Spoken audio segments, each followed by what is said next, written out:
I believe we are live. Yeah, we are Awesome. live. Yeah. Hello, Samuel. Hey, what's up? How are you doing, Eli? Yeah, I'm good. I'm pretty well. Hello, Ishan. How are you? Hello, I'm good. How are you? Okay, so hello, everyone, and thank you for joining us for this session today. This is our third session from this mornings. A lot of content, a lot of great speakers. And here with me it's Samuel Adrani and Ishan Jain. That will speak about SQL on Linux. And from my point of view, it's very interesting to see how SQL runs on top of Linux. Samuel, you have some point of view about SQL on Linux?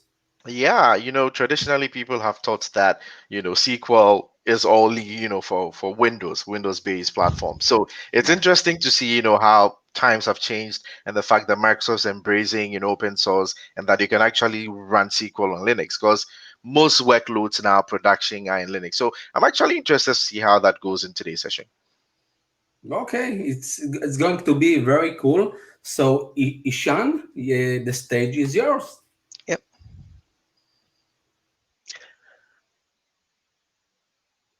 Hey guys. As Ayla said, my name is Ishan, and I'm going to talk about SQL Server on Linux, or SQL Server for Linux, as Microsoft call it. And yes, it is really on Linux. It's not virtualized on Windows on Linux. So a little bit about me. My name is Ishan Jain, and I am a cloud solution architect for data and AI at Microsoft. So yes, this is one of my primary field today. So working with SQL. Uh, so let's talk about a little bit of background of things, what I'm going to talk about in this session. Going to talk about a bit about containers. Containers are what I call them are nano VMs. It's like a virtual machine running on top of Windows or any OS, but it share a lot of code with other, so to say, nano VMs. And what I'm going to talk about is more about SQL Server 2019. We had this feature, we had 2017 running on Linux, but today 2019 is out, so I'm going to talk more about it. It is like world-class SQL Server. You have today a built-in capability of Polybase, Spark, and you can communicate via Polybase to like other like SAP, Mongo, Cosmos, or Oracle, and you can actually run SQL Server on Kubernetes. And we in 2019 they also introduced something called intelligent query processing, securing claims that actually you can have a little more security in it. Uh, Built in machine learning with like R, Python, Java, and it runs on a lot of platforms, not only on Windows anymore. Uh, Linux, Docker, and Kubernetes. I know Docker and Kubernetes are sometimes synonyms, but they are not really one and same thing. And you have modern tools like Data Studio and stuff for all platforms today. And it is the same, like, it's not that we have cut down version of Linux or SQL Server on Linux today. It is the same, you get the same threat protection, same access management, same information protection as we got on Windows. And over the last 8 years, this is from 2017, but as you can see, the vulnerabilities in SQL Server compared to other databases have been like lowest. So there is something there because Microsoft has been working a lot on SQL Server since a while back, almost 2 decades now. And we we know a lot of things that we expect from SQL Server, but there are a lot of things that people don't even know about. It is there. So SQL and Linux, as I said, it's the same, uh, essentially the same software which ran on Windows, only on Windows earlier, but today it's everywhere. So as you can see, the developers extracted the SQL Server abstraction layer so that it can run on both Windows and Linux. So you can run things like RDBMS, integration services, analysis services, reporting services on top of the SQL platform. And you have the same like capabilities for security management and so on. And as you can see, um, today SQL Server on Windows and Linux has not any difference. Like you can use unlimited cores depending on your licensing. You can utilize 12 terabytes of memory, which is a difference from Windows right now, 24, but we are getting there. Maximum database size is the same, and recently from 2017 to 2019, there has been a difference that you can now do a SQL Server application, you can do polybase, distributed transactions, and machine learning, all on SQL Server on Linux. And then, as I talked about, like uh, officially, Microsoft supports running SQL Server on enterprise Linux like Red Hat or SUSE or Ubuntu. You can run it on somewhere else, but it's not then supported. So if you're running a production workload and think about GDPR and stuff, then it's not going to be compliant. Also, you can run SQL Server today in both Linux and Windows containers. It can run on Windows Server or Windows 10. You don't necessarily need to have a server OS for that. And for like SUSE and Red Hat, you have Yum and Zyper. And for Ubuntu, you can get it via apt-get. And it is the same database engine on all platforms, doesn't matter where you are. And as I said, you have a lot of tools which are now cross-platform. Sorry, we still have like standard SQL Server Management Studio and data tools and stuff for Windows, but the team has also added things like Data Studio, extensions for MS SQL or in Visual Studio Code. Now you can also run things like SQL CMD, MS SQL CLI, and all that natively on all platforms. So let's talk about a little bit of containerization. Like, why containers? As I said, they are more like nano machines, nano VMs. It's like a Docker container can run anywhere. Like you package a container and it will run as is. Doesn't matter if it's on my development machine, in my test environment, in my production environment, doesn't matter. It's going to be the same abstraction layer, same variables, environment variables, everything is going to be similar. And it is lightweight because it shares CPU, memory, disk with every other container. It is consistent. As I said, like I can run the same image everywhere. Like if I build once, run it everywhere. And it is efficient because now I don't need to wait for hours to SQL Server to install. It's just a single command and I'm up and running. So it helps with DevOps, quicker deployments, quicker patching, and all that. And another thing is like you can create different layers in containers. Is that you can have one like SQL Server layer. This is where your SQL Server lives. Then you can have your data layer on top of that, so that even if you swap that layer, you don't need to rebuild the whole thing.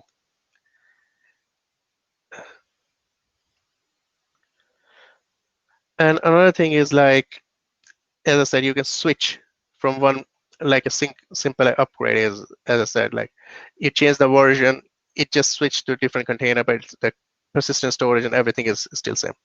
And instead of waiting or for a downtime, you don't need to schedule days for upgrading your SQL Server farm anymore if you're using containers. It's just a matter of hours.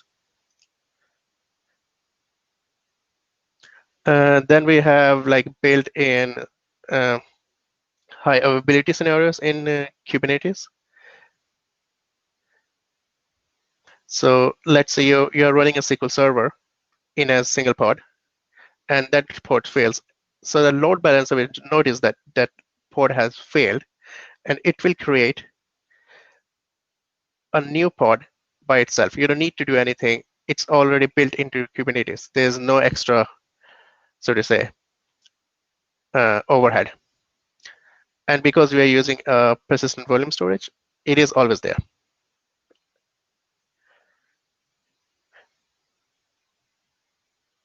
And if the node fails, it will actually uh, create the pod on a different node. So all of these capabilities are actually built in. And because user is going through a load balancer, they don't even notice that a node has or a pod has gone down.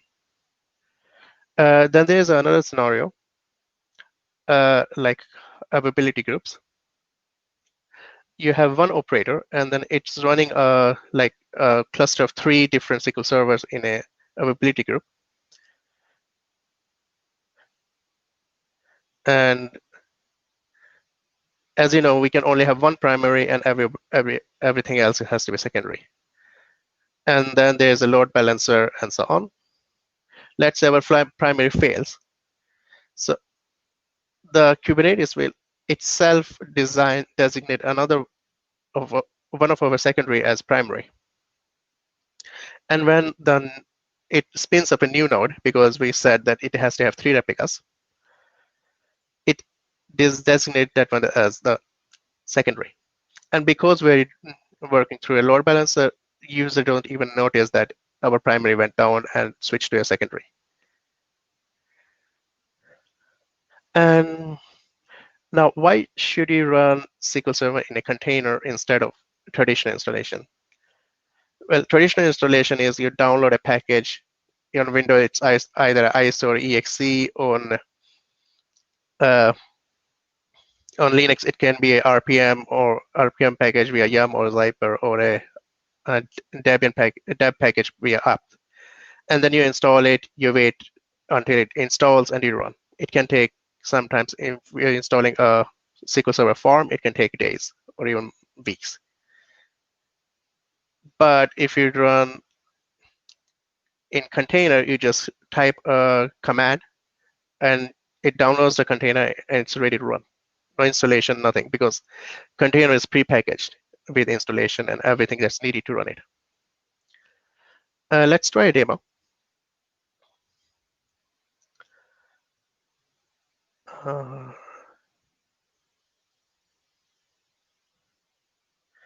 Uh, I'm going to run SQL Server on my own machine.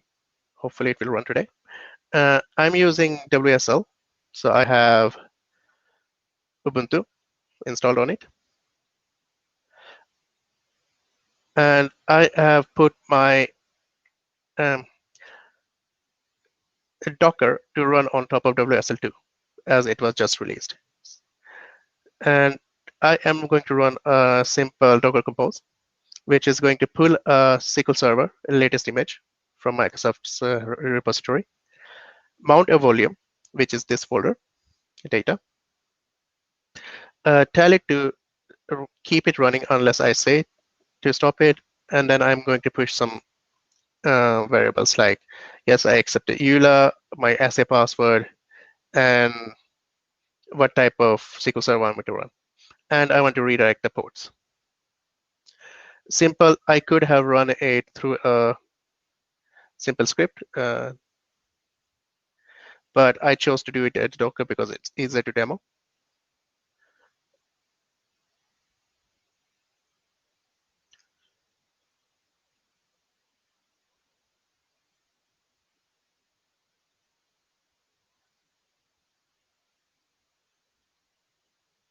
So if I run Docker Compose,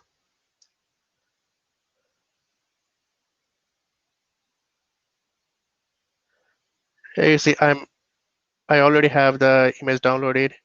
So let me stop it and do a cleanup.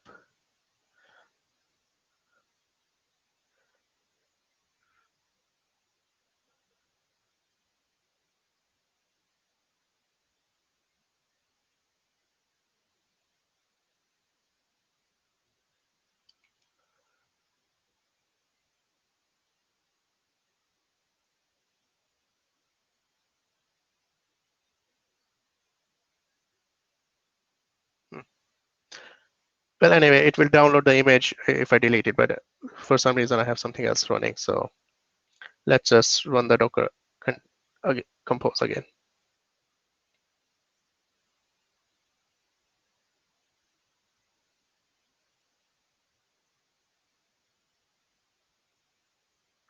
And as you can see, this container is running as user MS SQL. So if I go here now to my standard SQL Server Management Studio, I could have used Data Studio, but this is what I had installed.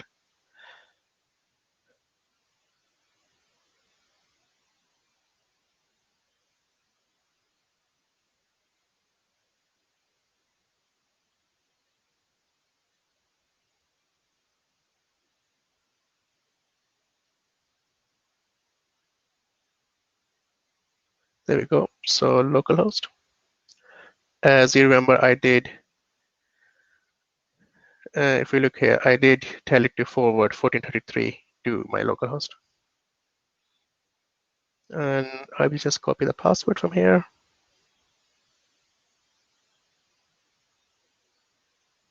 Connect.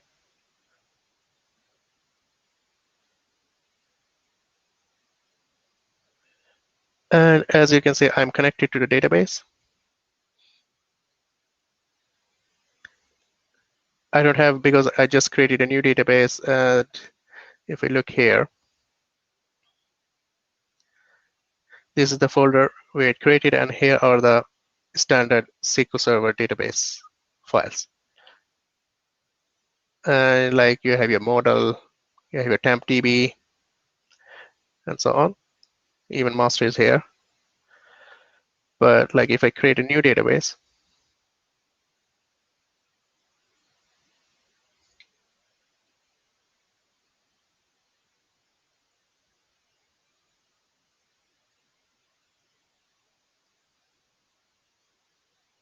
and as you can see, it is actually working. So it created a new database. We have it here. The database is here. And then if you look in the directory, there's our new database in the data folder where I pointed it. And it took me, what, a couple of minutes to get a SQL Server running for development. Instead of like waiting, going to the internet, downloading it, and then installing it. And another thing is like if I created a Docker here, Docker Compose, I could have simply had my other things like my application or anything else in this file, and it will actually run on top of my SQL Server alongside. This is all good, like we're working locally, but this is a 2020 and we're working a lot in cloud. So what about Azure? So if I go in there, let me just close some stuff.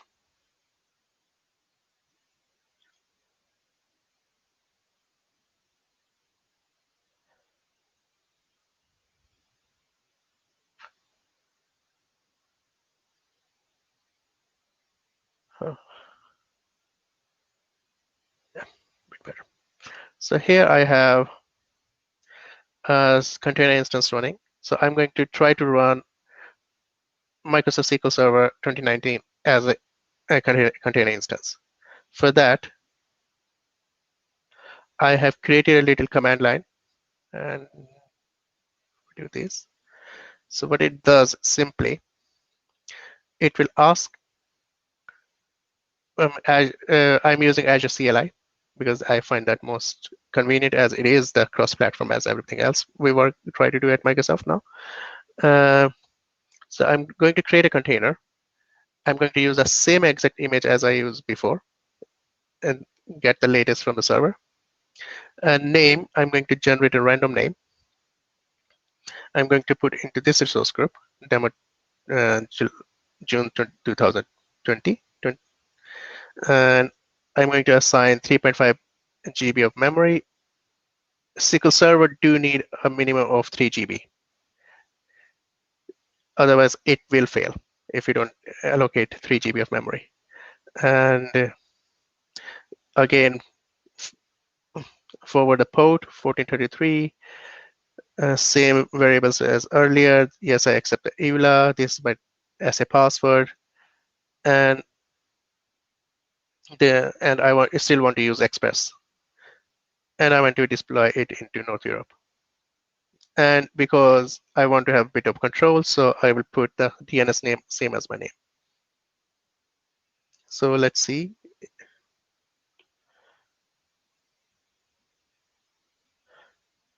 So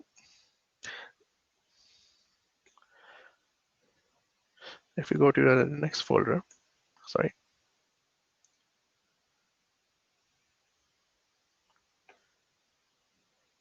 And then I'm just going to run this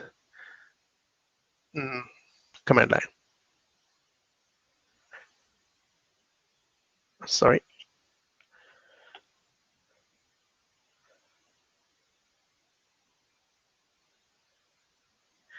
And it is now actually creating a new instance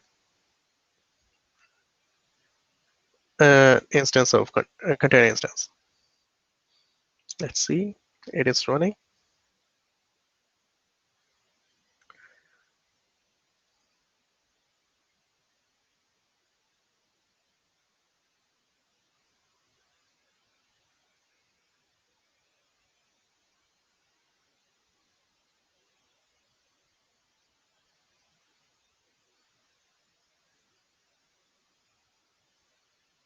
And here it is, the new one. As you can see, the random seed was generated was 19837, and here it is. Now I can copy this FQDN, and this is where the DNS name comes in play. And we can see it is running single container. It did a pulling and a bit of event logs, simple logs, what's running. It is running now as a known root by default now. And that's one of the things that changed from SQL Server 2017 to 2019 on SQL. When you're running SQL Server on Linux, is that SQL Server now runs as known root, which is actually due to security point. Now, because it is running inside its own user, it doesn't really have any root access anymore. So even if your, let's say, SQL Server get compromised, it is going to be a single container, nothing else. So it's done. So if we go here back, and I'm going to connect to the FQDN I pulled, and then I'm going to again copy the password.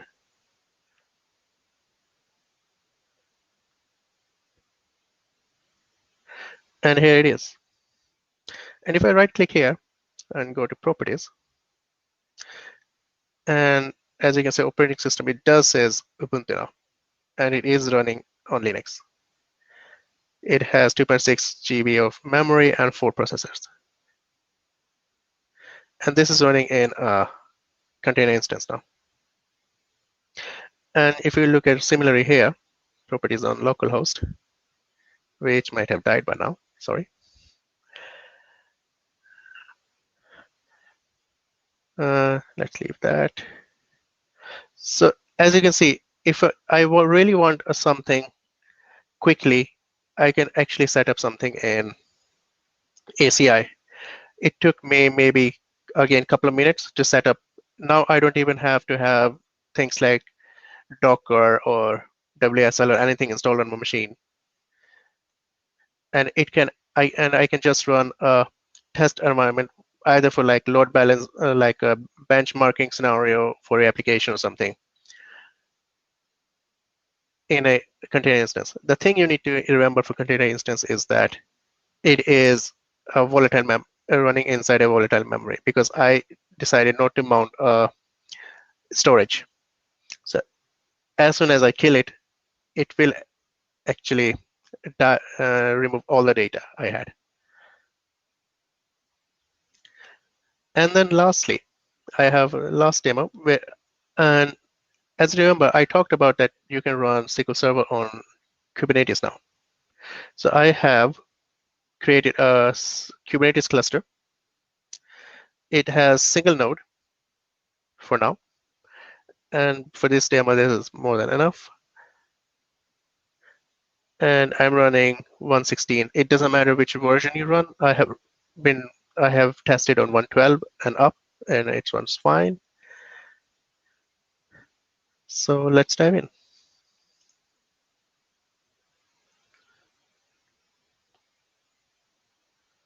So what am I doing in this?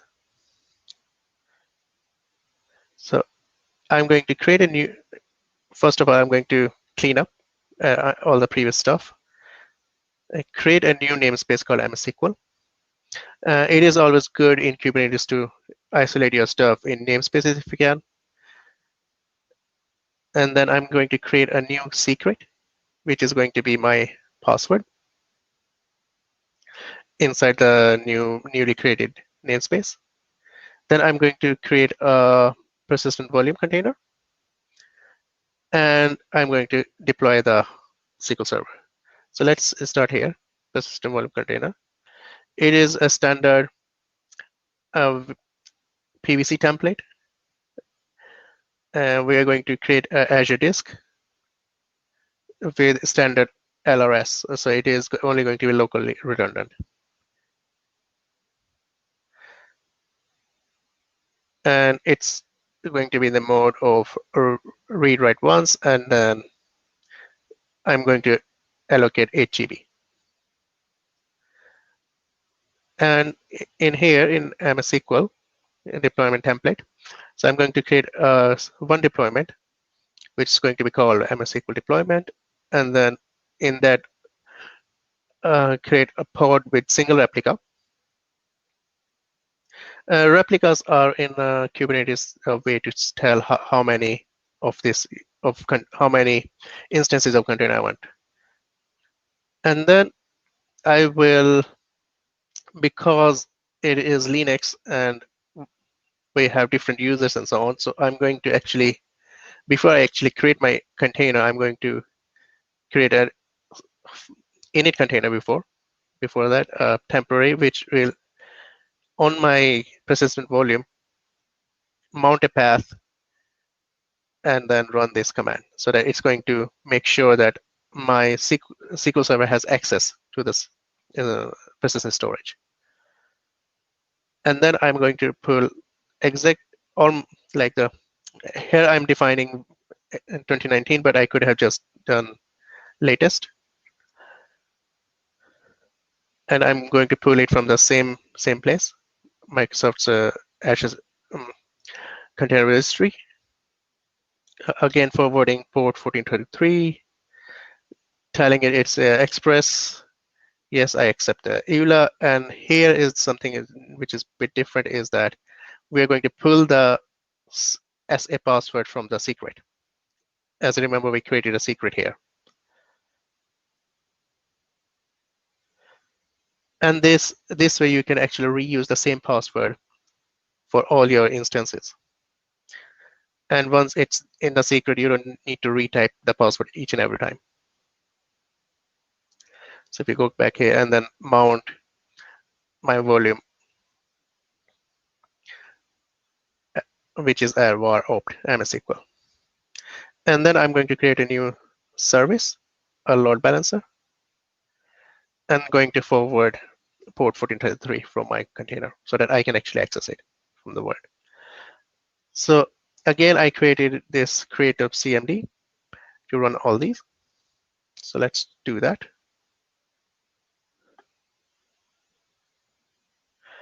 And it has deployed. So now let's look at kube control.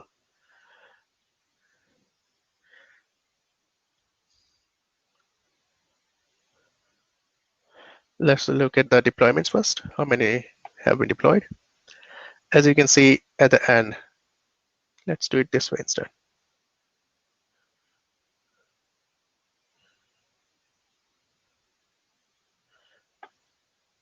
So we don't have anything else. So it is deployed, one deployed. It is not ready. It is working on it. Okay. And it is 32 seconds old. And if I look at the services, we have a load balancer with with the IP. Let's copy it. We will need it later. And let's look at the pods.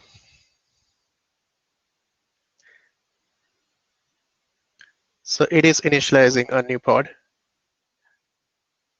which is of MS SQL, and it is 60 seconds. Let's monitor it until it's ready. And if I go here into portal and go to AKS, my Kubernetes instance, and click on Insights. For this to work, I need to have things like a log space attached to it, which I did earlier. So I can see a bit of matrix, how it's running. In here, I can see the nodes, as I only have single node, and I can see it's healthy. I can see what's deployed on it.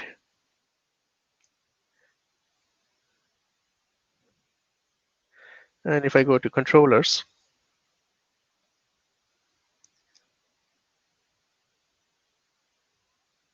not seeing it yet.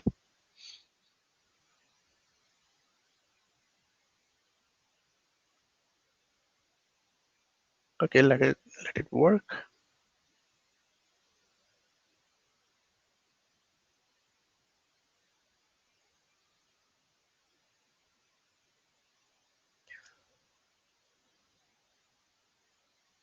As you can see, now it's ready. So as I already copied the IP, let's go in here and connect to it to a new IP.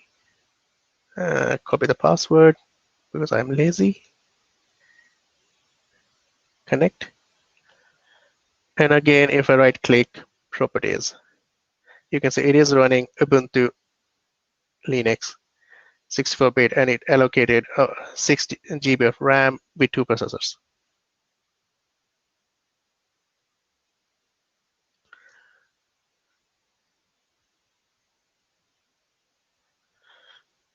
Now, as I showed you earlier, like Kubernetes has a built-in system for high availability. So if I go here, back here, and copy this,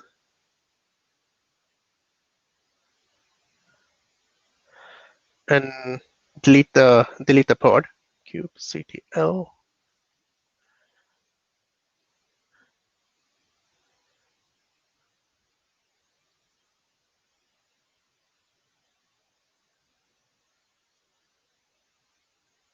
sorry.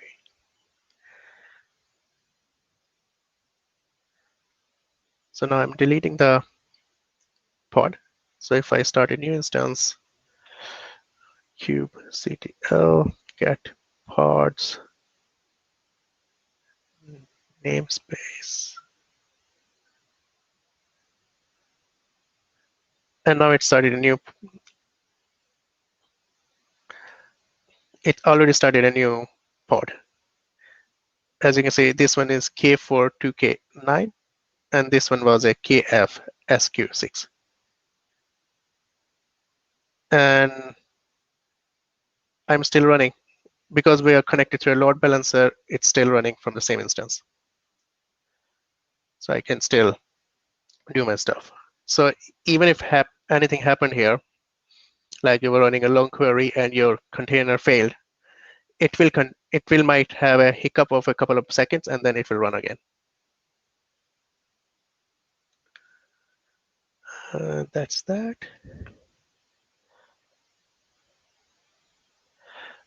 I was trying to prepare a last demo for availability groups, but due to changes in last month and a half, I wasn't able to replicate it. So sorry about that. But if you go to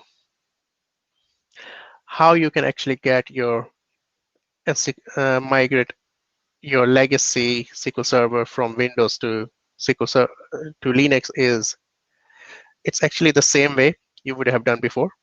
It doesn't matter. You can use, if you're doing on-prem, you can just use something called SQL Server Management Assistant for either taking any other like workload like Oracle, Sybase, DB2, MySQL, or even Access into SQL Server, or you can use things like site recovery or migration assistant or in place cluster AG backup. There are so many ways in how Microsoft has provided. There's so many ways Microsoft has provided to how to migrate us from anything to SQL Server. Doesn't need to be a SQL Server to start with. So if it's a legacy, you can just use ACR or a database experimentation instance, and then with that virtual machine, or if you want to, as I showed you, you can run it in Kubernetes. So it will actually help in the long run to run things in Kubernetes, because then you don't have that overhead of patching the OS, the system, and everything. And if you're running containers, the patching of a SQL Server is just changing. For instance, if I go back here to this file, let's look at this one. So I just changed this. Yeah, there it was. I was using here 2019. I could have had 2017 running here, and then I could have changed to 2019, and then the next version comes, I can just change to like 2021 or whatever the next version is going to be. So it's that simple to deploy a new version. And because you're still using the same persistent volume and then same mount, so it will have the same data, and it will take just a couple of minutes to. And one thing I can show you is if we go here, uh, Kubernetes creates its own resource group in Azure. I think I was working on this one. Yes, was it?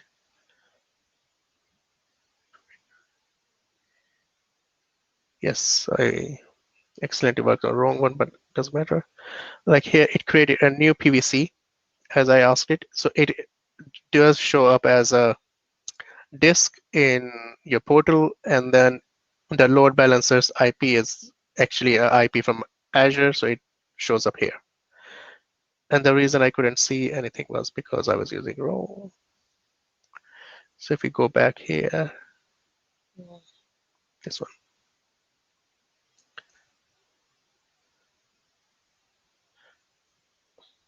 So I was talking about insights that you can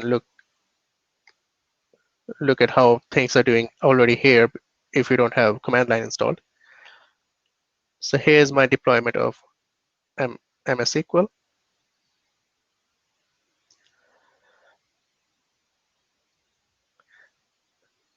And here's my new container, and here's the old container. And because these are insights, not live data, so we do see it was there and so on. And what I can do is, not on this one, sorry, I think, click on this live data. So I can actually, right from here, look at the logs and then live matrix and stuff of database. Oh, sorry, the container and pod.